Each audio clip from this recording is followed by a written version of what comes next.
In order to hit a high quality inside out forehand, you need to be set up in position in time. And when it comes to fast preparation, there are two real key pieces to the puzzle. One is going to be the footwork side of things and the movement patterns. So we're going to be breaking those down in a moment, and I'm going to show you drills that you can start to work on things with. The other one is going to be your reaction speed, because in order to have time, you need to react quickly. If your visual system doesn't work at a high enough level, you're not preparing until the ball's crossing over the net, or even just a little bit too late, you're just not going to have time, no matter how good your footwork and how fast your feet are. The good news though is that you can actually train and improve vision and speed up your reactions. Instead of going into that here, I've created a full masterclass to teach you how to do that. If you would like to watch that masterclass, I'll place a link up there, and I'll place a link down in the description so that you can go through that. But what I want to do now is break down these footwork patterns. When we're working on our preparation and movement to the ball, we always have to look at the split step first, because the way you do a split step is a big deal. There's going to be a few important pieces. The first one is that we land with a nice, wide, stable base. We need to be wide because it allows us to push off and move in any direction quickly. If we land with a narrow stance, it's much harder to move to these wider balls. When we land, we're going to be landing on the balls of our feet, and we're going to be landing on the inside of the balls of our feet, kind of on our big toes, so we can push off and react and move in any direction. So we've got a hip width and a half to 2 hip widths wide, landing on the inside of the balls of our feet. We also need to lower our center of gravity. So if I land with my legs nice and straight, again, it's hard to move quickly in any direction. So I need to land with my legs slightly bent to lower my center of gravity, so then I can start to move off nice and quickly. Think sprinter starting with a low center of gravity so they can accelerate quickly. And to make that happen, we want our knees to bend a little bit and our body to lean forwards a little bit, and we want a neutral pelvis. So ideally my shins and my body are going to be at the same angle, and that's going to efficiently spread the effort between all of our muscles.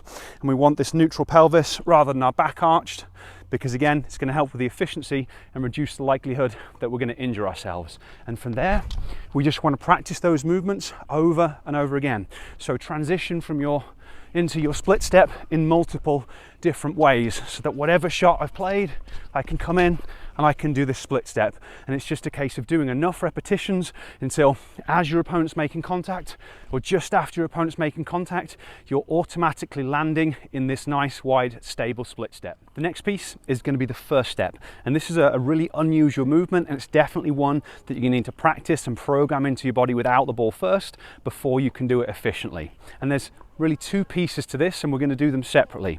So you're landing from your split step, and then one piece that I want you to think about is you're going to be doing a drop step with your left leg. So if I'm a right-handed player, I'm moving in that direction. I'm going to be dropping this left leg like so then I can push back off this left leg.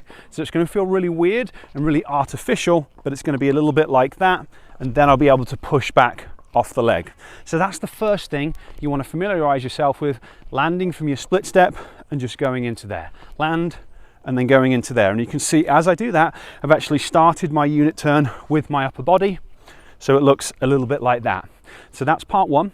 The second part is we're going to be pushing off our right leg.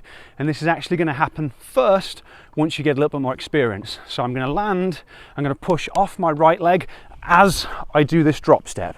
So it ends up being a little bit of a combination where I'm basically landing, pushing off, and then stepping with my right leg.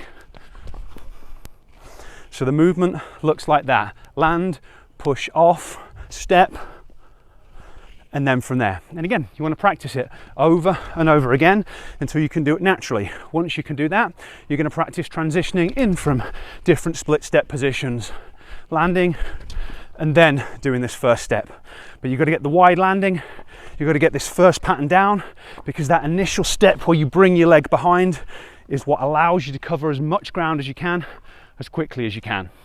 Next, we've got the Cork Coverage steps. And depending how far the ball is away, we're going to need a couple of different options for this, because obviously if the ball is fairly close, I might be able to do that in one big kind of shuffle step, just pushing off, or if the ball's further away, I might need to be using some running steps. So we're going to break each of them down, starting with the running step, which is what we'll be using to cover a lot of ground. And these movements are really unusual. We've basically got a unit turn position and we're running backwards while looking down there. So you have to practice this and get comfortable with it before you're just going to step out on court and have fantastic movement to the ball. So for the running step, I'm basically setting up and I'm just running backwards nice and quickly. And when I do this, notice that my legs are fairly bent. I'm not straight, I'm staying down nice and low. Notice that I'm taking little steps. So I'm not pushing off and doing big steps.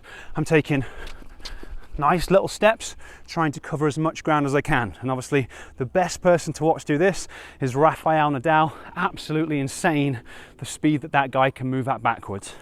But you'll practice in isolation and then you'll practice transitioning from that first step. So as you push off the right leg, this left leg drops in and starts the running steps. We won't always be going directly in a straight line.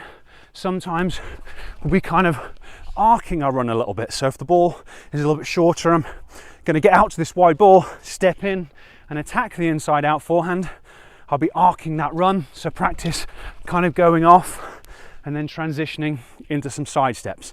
But that's our first variation. The second variation is going to be shuffle steps. So a back shuffle, again, unusual. You just got to practice it. Sometimes it might just be one. Sometimes maybe you'll do two, but I recommend just familiarizing yourself with shuffling. Again, staying nice and low. And then once you're familiar with it, then start to transition and play around with it. So how much effort do I need to push off with doing two steps to get to what position on the court? The final option that we've got is going to be a stutter step or rhythm step, where we're just taking lots of little steps. So we won't be doing this from the split step to cover a lot of ground. We'll be doing this to finalize our position. So maybe I do an adjustment step and then I realize I need to get over just a little bit further. So that's where I do these stutter steps. Or maybe I do a running step and I go too far. So now I need to do a couple of little stutter steps moving forwards. But there are kind of three different footwork patterns.